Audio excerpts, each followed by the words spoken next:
everyone, welcome to my channel Ease Learning. This is Monica Sehgal and today I will discuss about Rabindranath Tagore. आज बात करेंगे रविंद्रनाथ टैगोर जी के बारे में. ठीक है, रविंद्रनाथ टैगोर जी के बारे में आज डिस्कस करते हैं. हम एजुकेशन थिंकर्स को डिस्कस कर रहे हैं, तो उसमें आज हम बात करेंगे रविंद्रनाथ टैगोर जी के बारे में. एक फेमस पर्सनैलिटी जिनका जन्म हुआ था कैलकाटा में 1861 में और बहुत ही रिच वेल्दी फैमिली में. ठीक है, रिच फैमिली में इनका जन्म हुआ था.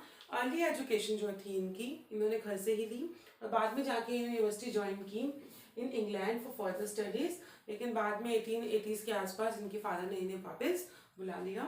ग्रेट पोएट, राइटर, फिलोसोफर जो रविंद्रनाथ टैगोर जी जो थे, वो शुरू से ही फ्रॉम वेरी अर्ली एज उन्होंने जो पोएम थी वो लिखना स्टार्ट कर दिया.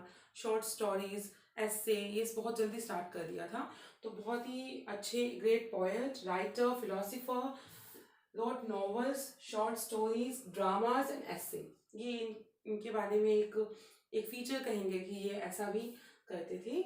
Also great painter and magician. बहुत कम लोगों को नॉलेज है कि ये पेंटर भी थे बहुत अच्छे और मजिशियन थे. ठीक है, और डेथ हुई थी इनकी 7 अगस्त 1941 में कैलकाटा में ही, जहाँ इनका जन्म हुआ था. Won Nobel prize in literature. इन्हें लिटरेचर में नोबेल प्राइज मिला था 1913 में. ठीक है, नोबेल प्राइज मिला इन्हें 1913 में. Early years of education at home. इनकी जो अर्ली ईयर्स, जो स्टार्टिंग एक लाइफ थी, उसकी एजुकेशन इनकी घर पर ही रही.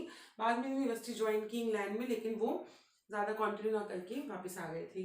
फिलोसफिकल थॉट, देखिए कुछ हमें नॉलेज होनी चाहिए. एजुकेशन एस्पेक्ट से हम डिस्कस कर रहे हैं तो कुछ हमें पता होना चाहिए, और इतनी फेमस पर्सनैलिटी के बारे में और ज़्यादा हमें नॉलेज हो तो अच्छा है. तो अब इनके एजुकेशन एस्पेक्ट्स के डिस्कस करते हैं. फिलोसफिकल थॉट, इनकी फिलोसफी में भी ह्यूमैनिज्म, मैनकाइंड, ह्यूमैनिटी, ये लिखती थी. मतलब ये जो फेमस पर्सनैलिटी है, ये बहुत कुछ सिखा देती है हमें.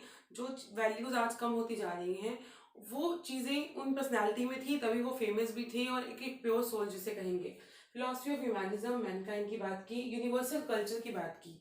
रविंद्रनाथ टैगोर जी ऐसे थे जिन्होंने इंडियन कल्चर को सभी जगह पर बताया कि इंडियन कल्चर क्या है, उसकी इम्पोर्टेंस क्या है, और इंडियन कल्चर की जो इम्पोर्टेंस और वैल्यूज़ थी वो पूरे वर्ल्ड में इन्होंने फेमस की. और 39 कंट्रीज़ में इन्होंने ट्रैवल किया था और पूरा इंडिया ट्रैवल कर चुके थे. स्पिरिचुअल यूनिटी की बात की इन्होंने. As a Vedantist, philosophy of Vedas, इन्होंने फिलोसफी ऑफ वेदास को समझाया, वेदास की इंपॉर्टेंस बताई. As a individualist, giving tightly freedom to individual. इनके हिसाब से आप एक इंडिविजुअल को फ्रीडम दीजिए और अपने हिसाब से उसे काम करने दीजिए. उसे किसी भी तरीके के सेट ऑफ रूल्स और इन चीज़ों में मत उलझाइए. तो आगे जाके अभी हम इनके एजुकेशन थॉट्स भी डिस्कस करेंगे, तो उसमें आपको दिखेगा कि एजुकेशन को किस तरीके से एक फ्री इन्वायरमेंट में स्टडी करने के लिए कहा. ठीक है, as a naturalist he consider a great teacher. इन्होंने बोला कि नेचर जो है वो ही अपने आप में एक ग्रेट टीचर है. तो नेचुरलिस्ट थे, रियलिज्म को भी फॉलो करते थे और वेदास को फॉलो करते थे. ठीक है, humanism, universal culture, spirituality, freedom to individualistic, इसकी बात की उन्होंने. अच्छा, अब बात करते हैं education thoughts and aims of education, कि ऑलराउंड डेवलपमेंट हो, ऑलराउंड एजुकेशन की बात की. रियलिज्म इन एजुकेशन, इनके एजुकेशन में आपको रियलिज्म दिखेगा, रियलिटी पे फोकस करना.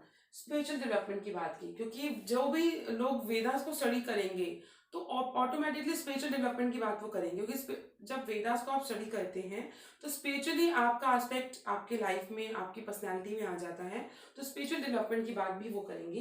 तो स्पिरिचुअल डेवलपमेंट की बात की. नेचुरलिज्म, नेचर का बहुत इंपॉर्टेंट रोल है.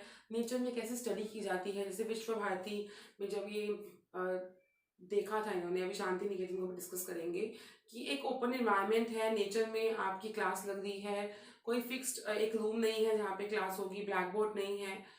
मतलब बहुत ही ईजिली आप नेचर में बच्चों को जो इन्वायरमेंट दे रहे हैं उससे आप ज़्यादा अच्छा सीखते हैं. Education as a growth and freedom of soul. Education वो है जिससे आपकी ग्रोथ हो और आपको एक फ्रीडम मिले ऑफ सोल. अभी के एजुकेशन की बात करें तो फ्रीडम कम है, क्योंकि इन्वायरमेंट भी नहीं है. अगर बच्चों को हम फ्रीडम दे दें तो शायद गेम्स में ही लगे रहेंगे वो, और कुछ काम नहीं कर पाएंगे. तो डिसिप्लिन की रिक्वायरमेंट है अभी, लेकिन उस टाइम की जब बात थी तब फ्रीडम दी जाएगी तो फिर एक अलग क्रिएटिविटी निकल कर आएगी. ठीक है, तो education as a growth and freedom of soul, कि अपने आप में ग्रोथ और फ्रीडम की बात करता है एजुकेशन. करिकुलम, वैसे किसी फिक्स करिकुलम की बात ये नहीं करते थे कि आपको कोई फिक्स करिकुलम दिया जाए. और ये कन्वेंशनल लर्निंग के बिल्कुल खिलाफ थे। इन्होंने कभी भी जो कन्वेंशनल मेथड होता है लर्निंग का, जिसमें एक टीचर है, एक लेक्चर दे रहा है और स्टूडेंट सुन रहे हैं, और एक कन्वेंशनल, एक ओल्ड मेथड, ट्रेडिशनल मेथड, उस लर्निंग के ये खिलाफ थे। करिकुलम में subject art, music, science, social science, geography, English, mother tongue, Sanskrit, mother tongue पे बहुत जोर दिया इन्होंने। तो ये आपके सब्जेक्ट पार्ट हो सकते हैं। उस पर करिकुलम की बात अगर हम करें, एक्टिविटीज पे ज्यादा जोर दिया, जैसे गार्डनिंग, एग्रीकल्चर, स्किट, ड्रामा करते थे तो skit, play, music, dance, social service and games, ये चीजें आपको करिकुलम में इंक्लूड करेंगे तो आपकी एक अलग ही पर्सनैलिटी निकल के आएगी। एक फिक्स्ड बुक को, एक गिवन सिलेबस को आप स्टडी कर रहे हैं तो उतने तक ही रह जाएंगे, ठीक है। तो करिकुलम कैसा था इनका, ये सारे सब्जेक्ट भी इंक्लूड हो, एक्टिविटीज पे जोर दिया। जैसे देखिए आप gardening, agriculture, skit, play, music, dance, social science, games, ये सब चीजें कुछ ना कुछ सिखा कर जाएंगी, ठीक है। मेथड्स ऑफ टीचिंग की बात करें तो नेचुरलिस्ट थे, तो nature as a real teacher, और aesthetic development of the senses. Aesthetic here means beauty, beauty होता है कि ब्यूटी, ब्यूटी हियर मीन्स कि आप में कोई भी ऐसी चीज जो थ्रू एजुकेशन निकल के आए, ठीक है। आपके अंदर कोई क्रिएटिविटी है, आपको पेंटिंग अच्छी लगती है तो एजुकेशन की हेल्प से उस पेंटिंग में डेवलपमेंट हुई, या आपकी राइटिंग अच्छी है तो थ्रू एजुकेशन उस राइटिंग में डेवलपमेंट हुई, या आप में और कोई स्किल है तो उससे उस चीज़ की डेवलपमेंट हुई। Early childhood as the most critical time, इन्होंने कहा जो अर्ली चाइल्डहुड है जिसे हम यूजुअली इग्नोर कर देते हैं, वो आप मतलब बच्चों के लिए एक बहुत ही क्रिटिकल और क्रूशियल टाइम होता है, क्योंकि वही फ्यूचर में जाके आपकी पर्सनैलिटी बनाता है। कई बार होता है कि बच्चों को बहुत ज़्यादा डांट लग रही है तो उनका बिहेवियर बन गया वहाँ पर कि चुप रहना है क्योंकि डांट लगेगी, चुप रहना है नहीं तो डांट लगेगी। तो अब बिहेवियर बन चुका है, एक बिहेवियर डेवलप हो चुका है, तो जैसे जैसे वो ग्रो करते हैं तो उनको पता है कि अब चुप रहना है।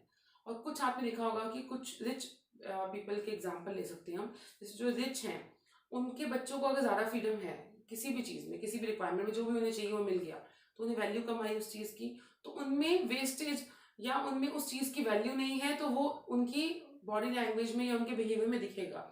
दूसरी तरफ वो बच्चे जिनको बहुत मुश्किल से एक चीज़ मिल रही है तो उनके बिहेवियर में वो भी चीज़ें दिखेंगी। दैट मीन्स जो अर्ली चाइल्डहुड है वही आपका बिहेवियर डिसाइड करता है।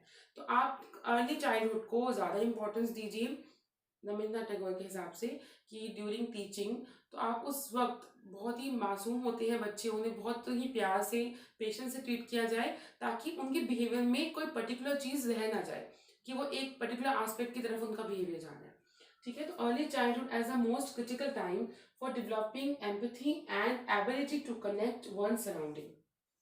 How you are connected with other social environment, आप इन्वायरमेंट के साथ कैसे कनेक्ट होंगे वो डिपेंड करेगा आपका अर्ली चाइल्डहुड की, आपकी क्रूशियल टाइम जो होता है उस टाइम जो आप स्टडी करते हैं और जैसा इन्वायरमेंट आपको मिलेगा।